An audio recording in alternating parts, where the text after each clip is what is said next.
Ladies and gents, I'm UX and this is True Facts, Snakes and Lizard Tongues by the channel zefrank1, obviously. Yeah, it's been a while since I watched zefrank1 video, so why not? It's about snake this time. Yeah, no let me know video right now because it's a bit late and I don't have much time. So yeah, I said let's end the day with some, funny zefrank1 video. So there you go. Let's watch this one. Bob, there's something out the window. No, I'm not making it up. Bob, can you come here? Bob? Bob! Bob! Let's back up a bit. Do you like tongues? Well, if you do, you'd like the work of Dr. Kurt Schwenk. That's a good science name. Schwenk. Now, Dr. Schwenk is no run-of-the-mill amateur tongue man you might meet in a bar. No, Dr. Schwenk goes deep. He's been studying tongues for decades. No, Jerry, it's not a fetish. If a scientist does it, it's an area of interest. In particular, Dr. Schwenk has been fascinated by reptiles in the order Squamata. That is a good joke, right? When a scientist does it, it's not a fetish. Because there's lots of, TV shows, movies, and lots of things where, you see somebody's room with weird things on it, like, oh, the guy is creepy. Oh, wait a minute, he's a scientist. Now it makes sense. Includes all... Jerry, do we have a different shot? This includes all lizards, all snakes, Jerry. That's not a snake. I know it's on its belly, but it has legs, Jerry. It includes all lizards, all snakes, and the amphisbaenians, the worm lizards, which is apparently a thing.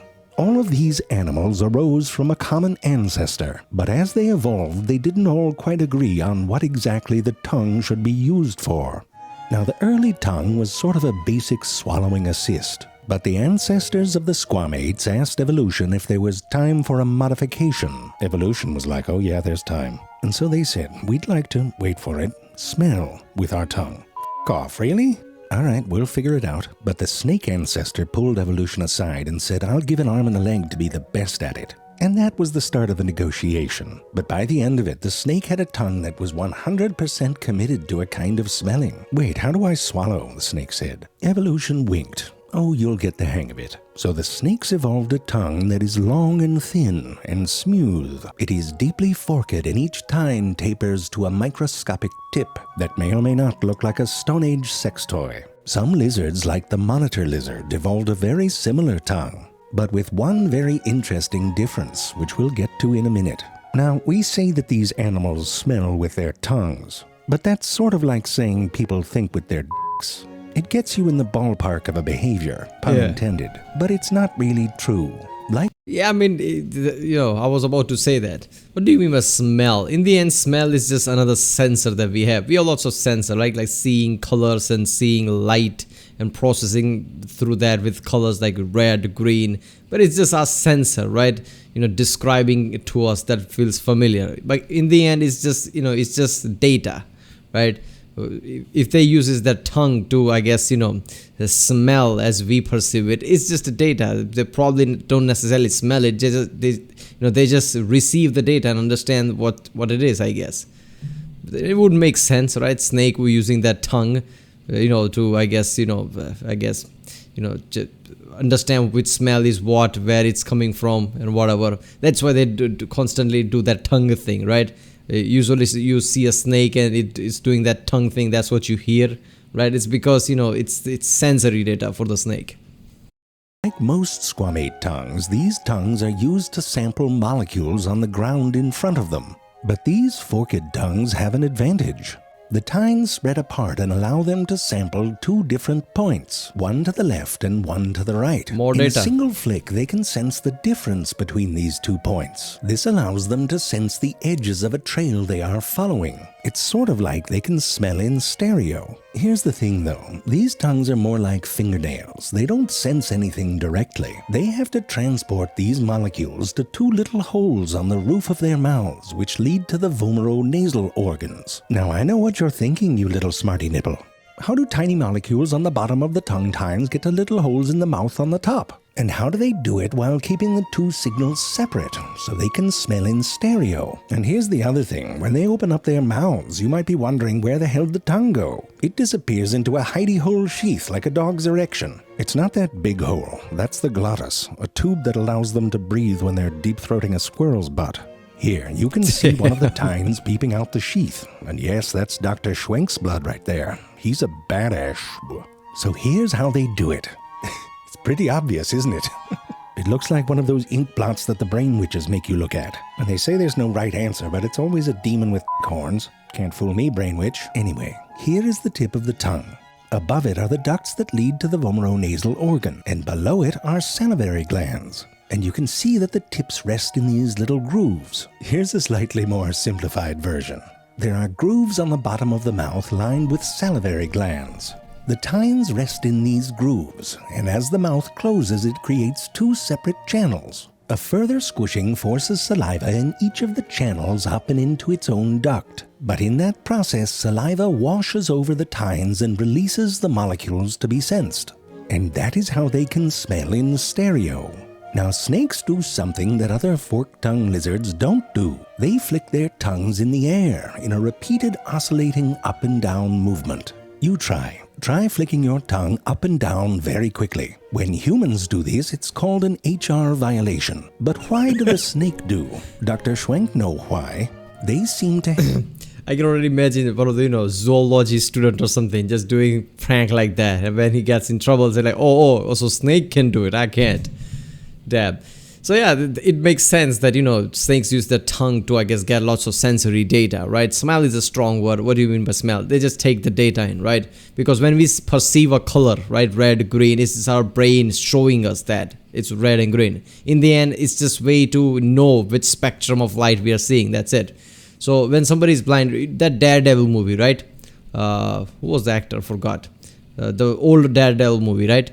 Yeah, with Jennifer Garner and Affleck. I forgot his name.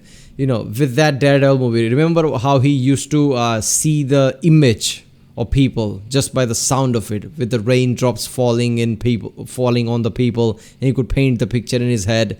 That's completely plausible, right? Because in the end, painting a picture in your head, seeing color, that's all brain is translating things to you. In the end, it's just way of getting the data.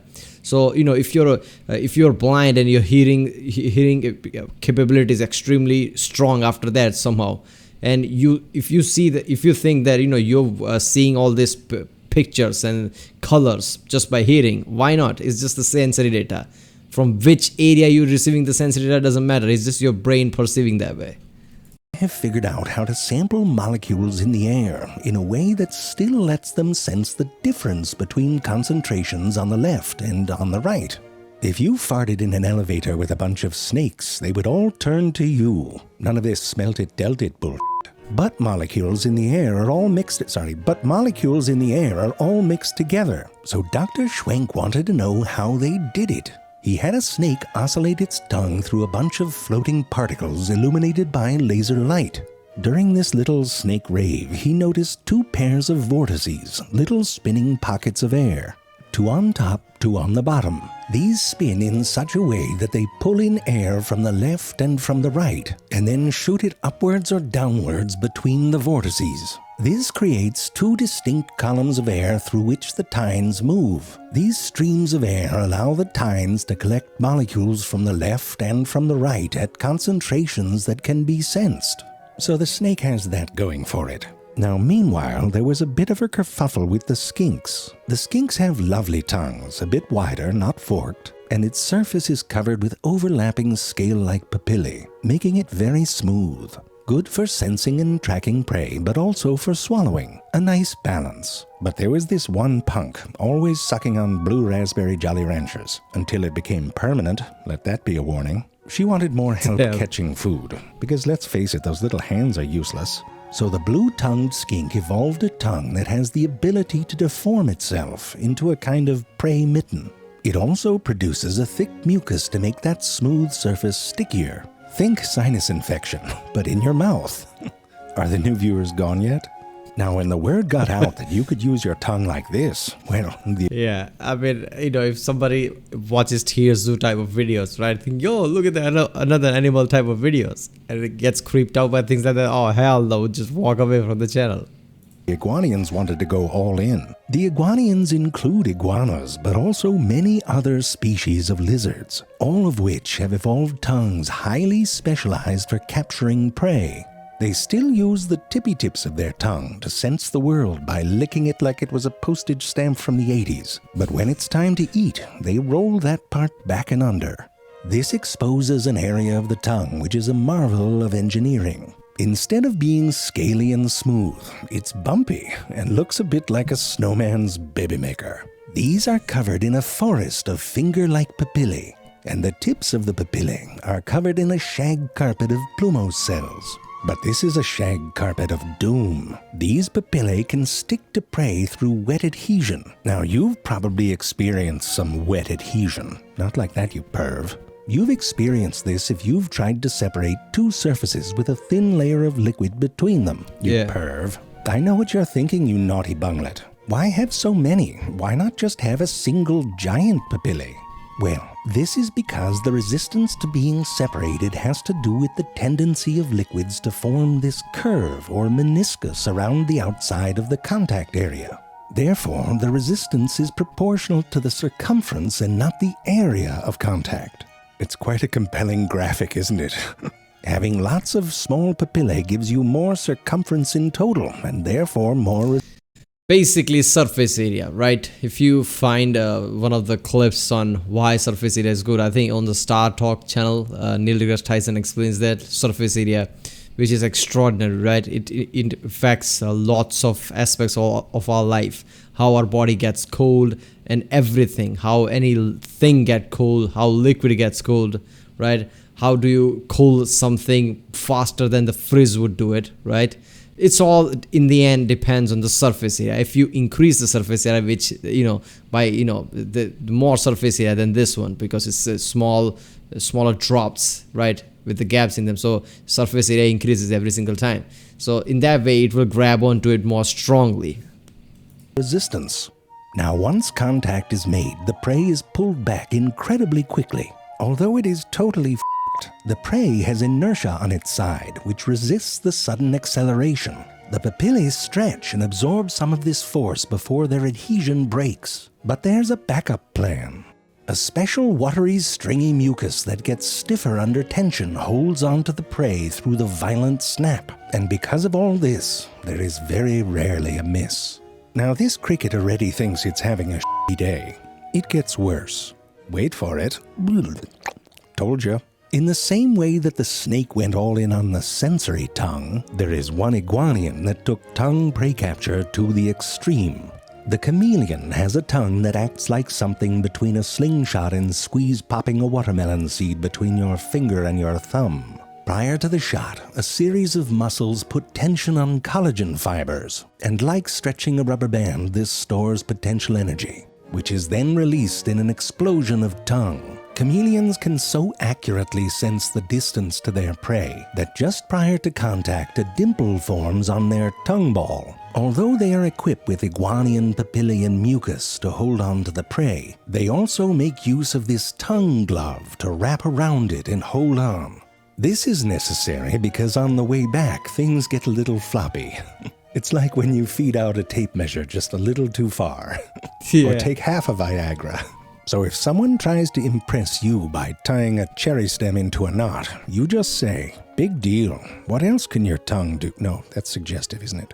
"Big deal. How fast can you flick it?" No, that's... How about, "Call me when that thing's covered in mucus." That's good. No, I told them that I was working on something called taste, but they wanted to smell with it. No, I hear you. It's crazy. Oh, and I forgot to tell you about the gecko. You know what it said? It said it wants to lick its own freaking eyeballs. So I asked why, and it said it doesn't want eyelids anymore. You know how long it took me to make those? I mean, sometimes I don't even know why I'm putting in all this effort. Lick your eyeballs. Why don't you go ahead and lick your... I mean, at least our tongues are normal, not like all those tongues. Oh, come on. Damn. All right. Yeah, I didn't know the snakes and lizards apparently, take a, smell sensory data through their tongues. But yeah, it would make sense why snakes always flickering while they're, moving, basically to track the prey or something. and to know which if they are in danger area or whatever, I guess. So yeah, damn, that is something. Alright people, that was True Facts, Snakes and Lizard Tongues. I love the Frank1 channel because he all gives this kind of a detailed knowledge about animal biology and things, and they just makes some of the some jokes like he's on some kind of college frat or something, just some weird joke about that's just fucking awesome. It's like he just gave all this information to make that joke. Alright people, if you like my reaction to phone, like and subscribe. Check out the Rick Sandy, there's a link in the description. Check out the cars over, and yeah, I'll see you next time.